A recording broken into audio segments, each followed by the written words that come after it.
Hello and welcome to this Dawn Busters Taste Challenge. We have this morning here at 5:40 a.m. Central Daylight Time. If we didn't have daylight time, it would be 4:40 a.m. 4:40, and it would already be heading toward daylight. I am not going to start preaching against daylight savings time, but I think more and more people are learning to hate it because they realize it ain't good. All right. Anyway, we have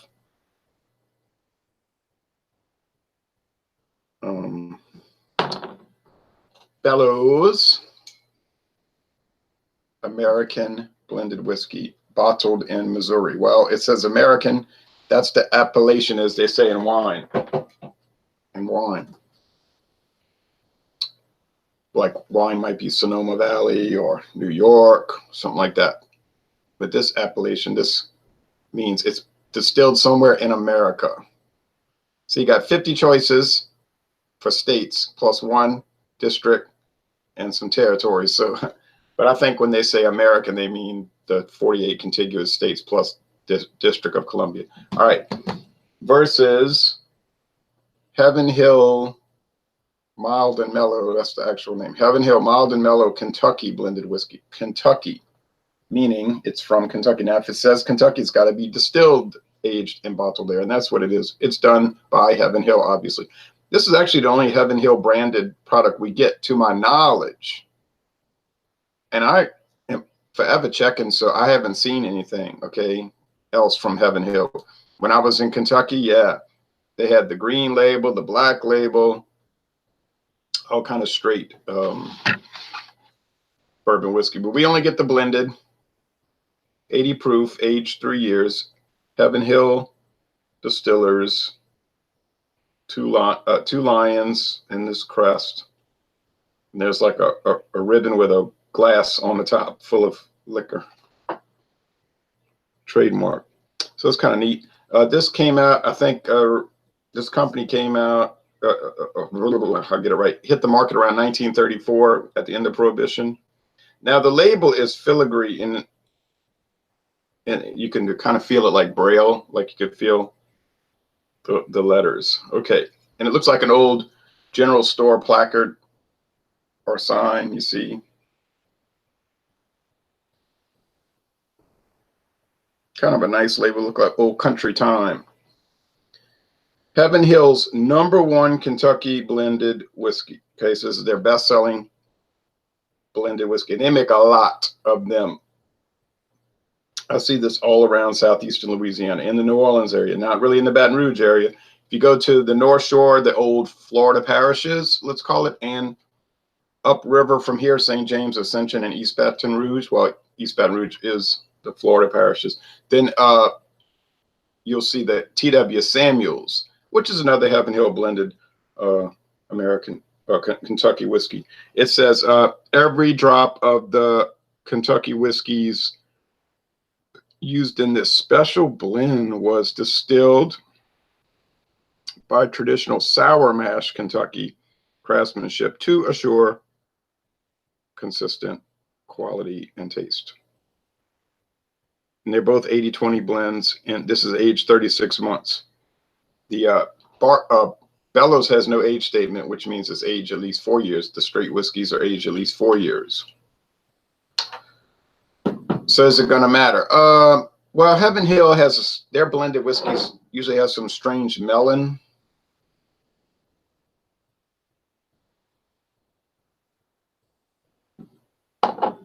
thing. And I was watching a video, I think it was made by whiskey.com, those German guys. They went to visit the Heaven Hill Distillery in the Kentucky, the Commonwealth of Kentucky. And he was like, this guy was showing them around, the brand ambassador, saying, oh, we do this, we do that. It was very interesting. And he said, you know, well, what happens if the whiskeys do not come out correctly? He said, well, we use them for our blended whiskeys. And he burst out laughing. They didn't really want to focus on that. Although that's probably a pretty good amount of their business, you know, they probably make pretty good bank on those cheap blended whiskeys. So what they're saying, he's saying, They're doing their Heaven Hill straight bourbon, their Elijah Craig straight bourbon, you know, their Henry McKenna straight bourbon, their Evan Williams straight bourbon. They have a huge portfolio. And if something's like off, because you know every batch is not going to be perfect, they'll blend them down to get the right straight bourbon consistency. But I mean, blend them with the straight bourbon barrels. But then the refuse, if you want to call it that, they'll use with this. They'll blend it with 80% grain neutral spirits, which is unaged column still whiskey, corn alcohol, whatever you want to call it, grain alcohol. Maybe add colorant to darken it, maybe, and sell it under various brands: Aristocrat, Heaven Hill, T.W. Samuels, Quality House. There's so many. Now, what up with Bellows? Well, Bellows is an old company, or was an old company founded in 1830. They were more like a whiskey merchant, not really a producer, kind of like J&B Scotch. J&B, Justerini and Brooks, they have a huge website. Like, if you get on J&B, the company website, I'm talking about the whiskey brand, but the company website, they mainly just buy and sell wine and liquor of any kind of sort.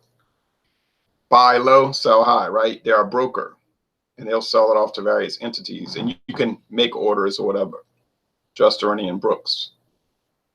They decided to make their own brand of liquor, or let's say procure their own brand of Scotch whiskey, which is J&B, the famous J&B. Same thing with Bellows. They handled liquor, and they also got their own house brand of gin, rum, blended American whiskey, straight bourbon whiskey, etc. Okay.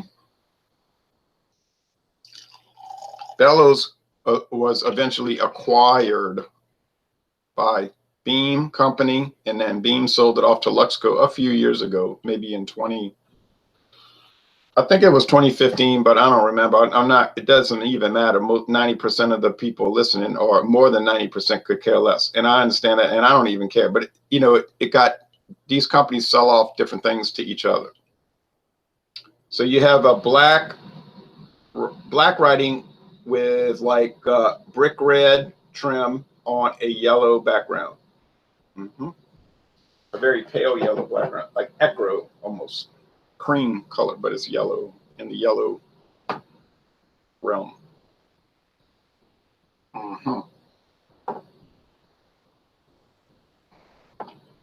Just have to even it out. Let's see what's going on with the comments, if any. Clear skies. Going to be hot today, 90.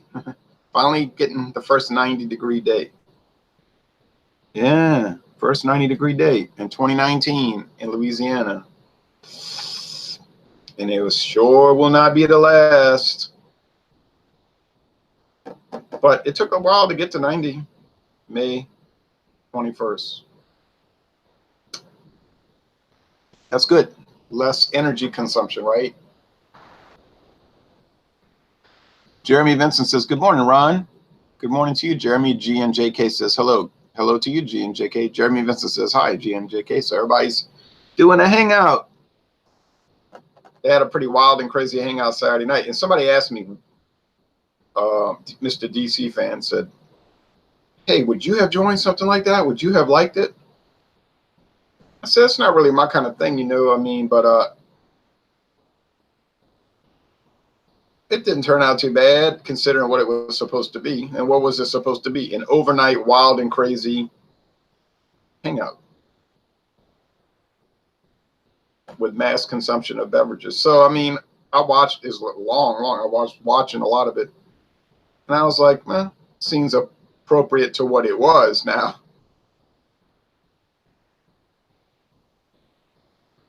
Seemed fine for what it was, but I'm not saying I would want to be part of that, because it's not really my thing. I mean, I'm kind of stodgy, you know, like people say, oh, all you want to do is talk about each brand and break it down and examine it, and then, or do a rant and rave about some issue with beer, wine, and liquor, or you want to do some history or geography video, or an album review, which I haven't done in a while, rock album review.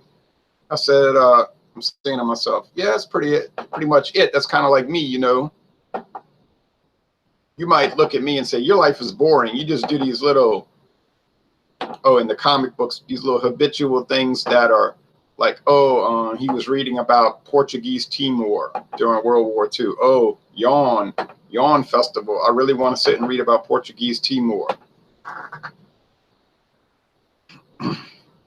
Okay, I can understand if you think that what I do is boring, okay, but you're not required to watch what I do or take any interest in it. I don't find it boring, but I can understand. I can thoroughly understand why other people would find that boring. You know, sit there and study different flags of the world, or beer brands or liquor brands, or do these taste challenges. This has that. This has that. So I got you. I'm down with it. I feel you, as we say on the streets.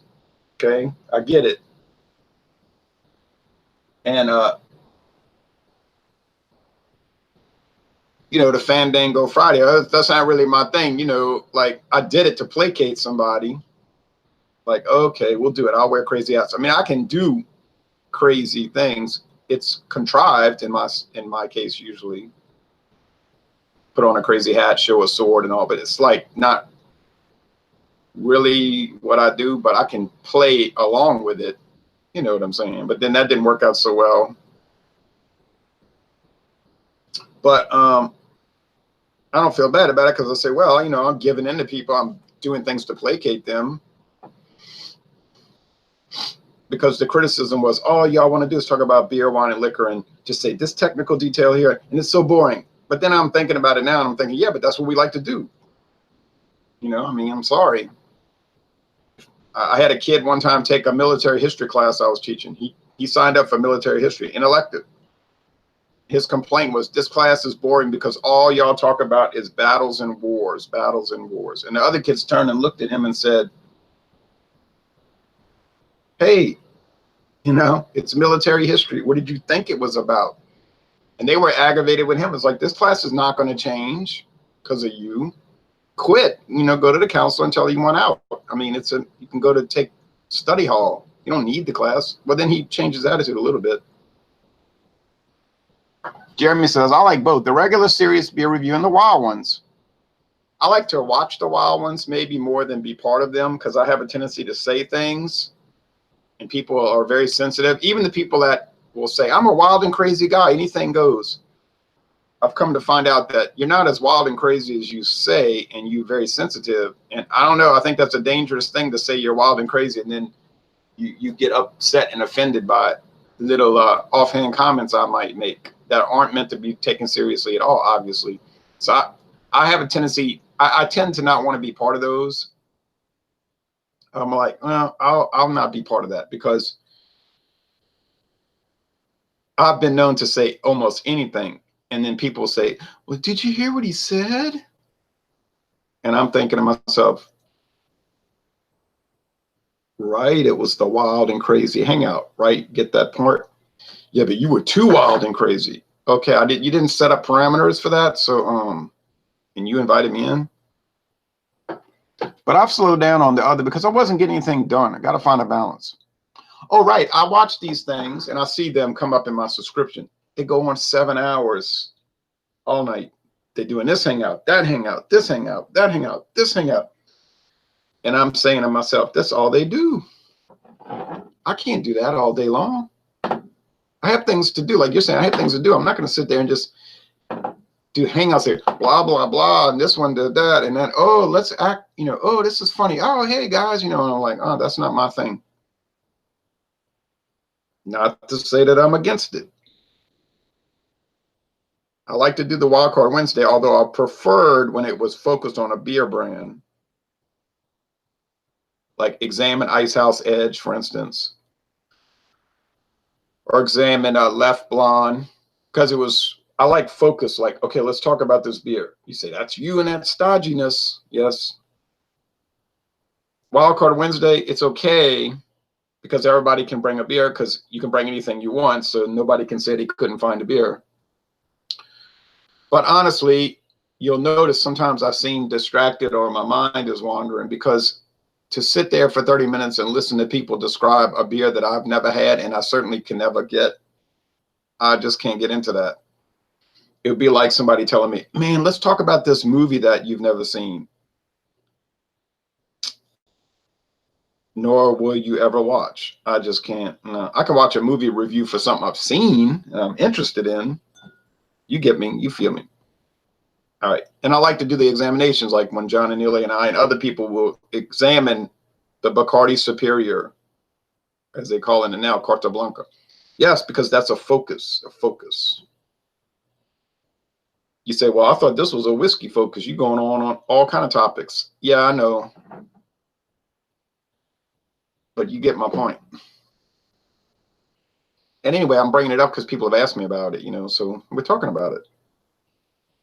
This smells like sour mash. Yeah, this smells like sourdough bread. Now, my complaint, this is how this whole rant started. My complaint about the Heaven Hill was they have an underlying weird melon, honeydew melon flavor. When you think of whiskey, do you think of eating a honeydew melon? I don't think you do. I don't. And so when I'm tasting that, something doesn't seem right. My recollection now, though, with Heaven Hill Kentucky blended, and they might be a little more careful with that one because it's their namesake. It's more of a sourdough bagel. You say, oh, sour mash whiskey, like Jack Daniels or the Evan Williams. Correct. So this is that sour mash whiskey, that sourdough bagel. And a lot of corn, but like corn grits, like if you had a bowl of Quaker grits without the salt, but it has a lot of salt. This has that. So I'm thinking this must be that. And maybe this is why Heaven Hill blended is so popular in Louisiana, southeastern Louisiana. Small bottles, the 750 bottle, the big, huge handle bottles, because it's like cheating, It's like you get it for half the price or a third of the price. I'm sorry. A half or 2/3 of the price of straight bourbon, but it kind of has that bourbon aroma and taste. So it's kind of like you get the bourbon flavor without paying for bourbon. You say, well, that's cheating. Yeah. It's like soybean infused sausage that tastes like it's pure pork, but then you look at the label and it says soybeans,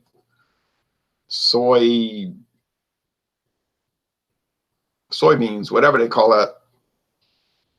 It's really tofu. Tofu, it's like soy protein. It's the meat of the bean. They're very versatile beans, but it's not really purely meat. So it's got a lot of filler in it. Soybeans are not bad for you. They're kind of healthy. So, but you get me. It's not really a real pork sausage. Yes, I'm not giving up on practicing guitar, spending time with family, etc. I will join, but I was getting way too involved at one point. Yeah, it can get really treacherous. And then you start to think, what am I doing? Like, what is the point of all this? Here's the thing, folks. There is no point. And I've made that statement too many times that got some people turned off on me. The people that do these groups. They might be a little standoffish with me now because I've publicly stated that those hangouts are pointless. Essentially pointless. But it'd be like playing a board game. You say, oh, we played Monopoly. There's no point to it. I mean, it's not a real game. It's just a game. There's no point to it, except for camaraderie and social interaction, having a good time. That's a point. The hangouts have that point. Camaraderie, having a good time, hanging out. That's not pointless. But I'm saying the overall goal of it has no real point. You're not achieving anything. It's not but I said that about beer and wine reviews and whiskey reviews. There's no great goal. We're not on a quest. Some video reviewers, if you watch them, they're on a quest. I don't know what they're trying to achieve, but they act like they're on a quest. A vision quest.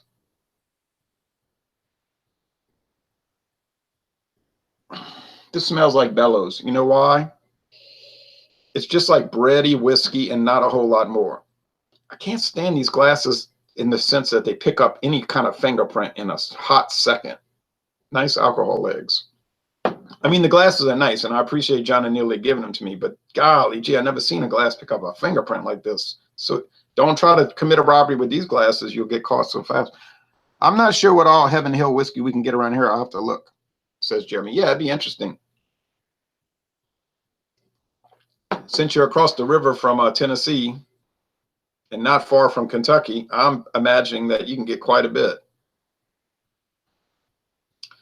Yeah, it's pretty basic, but luckily no melon.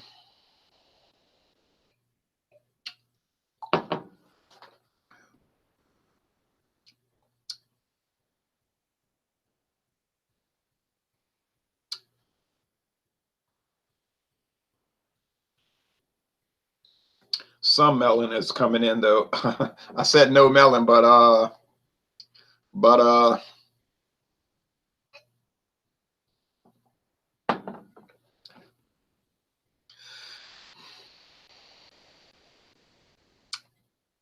think this is Bellows, and I'm gonna tell you why.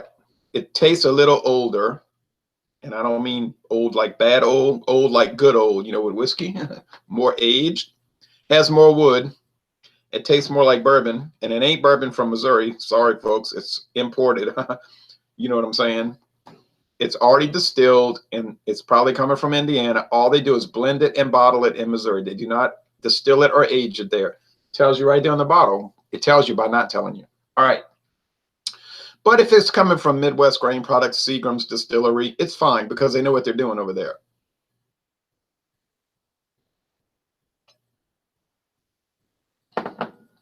It's just a standard, simple bourbon, 20%, 80% filler. But all your flavors coming from that 20% top side. Does it share some characteristics with Seagram's 7 Crown? It does, actually. Sort of like that clean taste, that straightforward standard flavor. This is not up to the level of Seagram's 7 Crown, however. That's a 75-25 blend. You get 25% straight whiskey of whatever it is. Probably similar to Redemption. I think Seagram's 7 Crown can destroy any of these other blended whiskeys, and I think that it has destroyed them in all the competitions, and I don't think it will ever lose. It really does wear seven crowns because it's probably won at least 7 victories in these tournaments. Now, you might say, yeah, but that's about $12 a bottle, and these are all like $8. Right, that's why it's $12 a bottle, because it's better. If I was looking to buy a blended American whiskey, and I might be, if I was having a party or something, and I've had parties here, I would get 7 Crown. I'd pay the extra because it's better. You know, these cheapos, they're okay if you're at home alone and, you know, or you got a friend who's cheap like yourself. You know what I'm saying? Like if you just want some booze, you want 80%, 80 proof, I mean 40% alcohol that doesn't have a lot of flavor, and you can mix it with something, it's fine. But don't be under any illusion. It's not any kind of great product. But, I mean, you probably knew that when you looked at the title of this video. Okay. The sourdough is more in the nose. It's not so much in the taste. I'm getting a little bit of that sweet candy corn and that melon. Got to be Heaven Hill. Now, is anybody in Louisiana buying Heaven Hill blended and doing what I'm doing?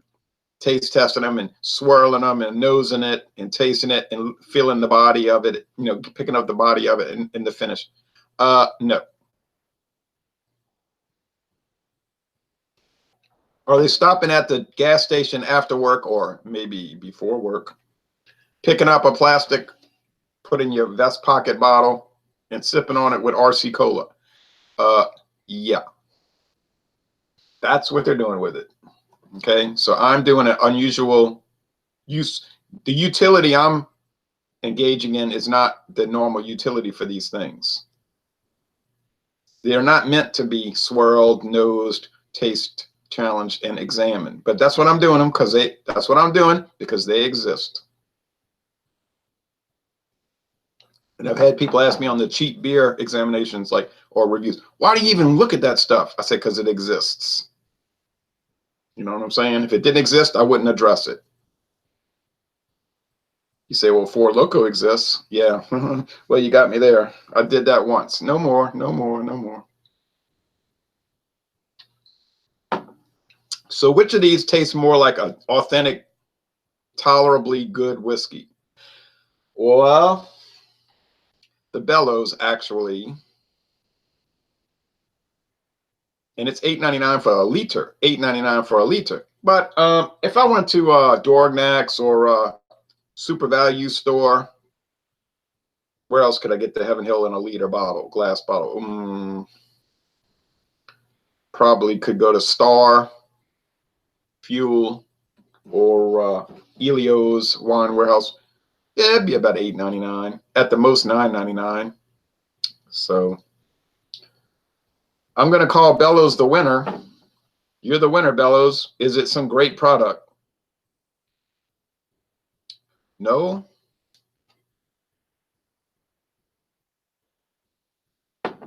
Is it terrible and ghastly? No. It's okay.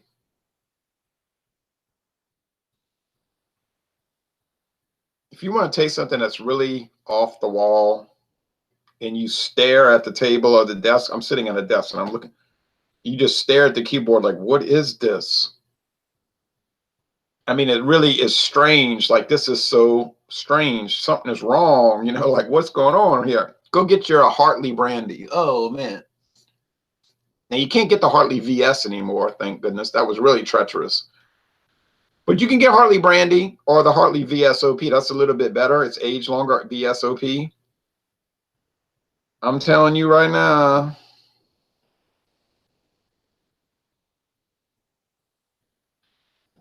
You try that Hartley brandy, you're going to whip your hair back and forth. You whip your hair back and forth because it's not going to seem right.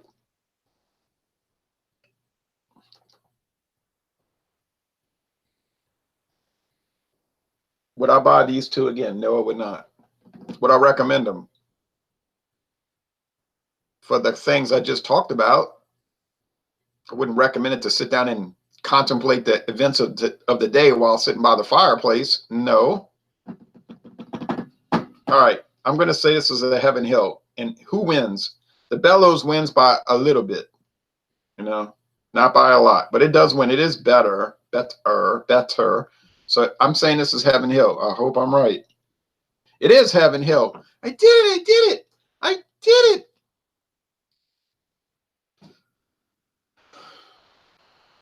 Now, let me say this to you.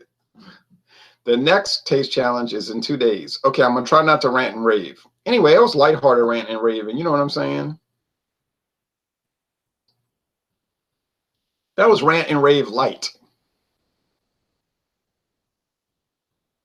And what was it about? Hangouts. Oh, wow. I'm so triggered. He talked about hangouts. I'm triggered. I can't sleep now. Oh. Just chill out, dude. Well, the next taste challenge on Thursday, we are planning to do Bellows versus King Square. You say, oh, no, not the infamous King Square. I don't think it's infamous. You know, King Square is an odd item. I don't think strange means bad. Strange just means strange. So Bellows wins. Yes. The winner is Bellows. Oh, man, if I was that Bellows Club whiskey, though. Oh, that Bellows Club whiskey, that was, ooh-wee. And I still have 70% of that bottle left to deal with. Oh, every sip is worse than the previous. I'm telling you, that stuff is B-A-D bad. I could go play some Michael Jackson videos from 1986 beyond that. That club whiskey, I can see why the Chinese restaurant has it, because if you drank it, the only way you could really tolerate it is with some kung pao chicken, something really spicy that's going to mask that treachery, that rye treachery. But the Bellows is actually not bad. And you know, here's another indictment. That Bellows Club whiskey was made by Jim Beam Company, the Beam Company. How could Beam put something like that on the market? I think they did it as a dirty joke. You know what I'm saying? Like, they knew what they were doing. They put that out there and they were smirking to themselves. And they were saying, let them eat cake. They want rye, we'll give them rye, but it ain't going to be the rye they want. You know what I mean? It was so, It's everything you never wanted in a high rye whiskey. I just can't get over it. All right, but I'm going to show y'all real fast what the King Square looks like. This is a bizarre product. G and JK says, all this Kung Pao talk got my craving Chinese for lunch. I know, right? So Jeremy is laughing with a smiley face. He, he, he. Okay, hold on, people. Hold on now. Don't. I know you're getting nervous.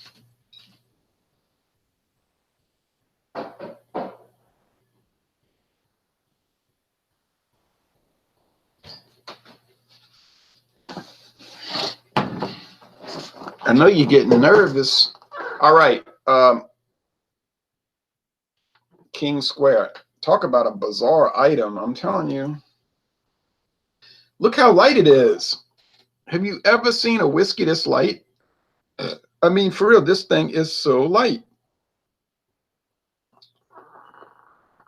I mean, it's got a little bit of color, but golly gee, that's about the clearest thing I ever seen in the world of whiskey. And my friend David looked at it. He said, what the hell is that?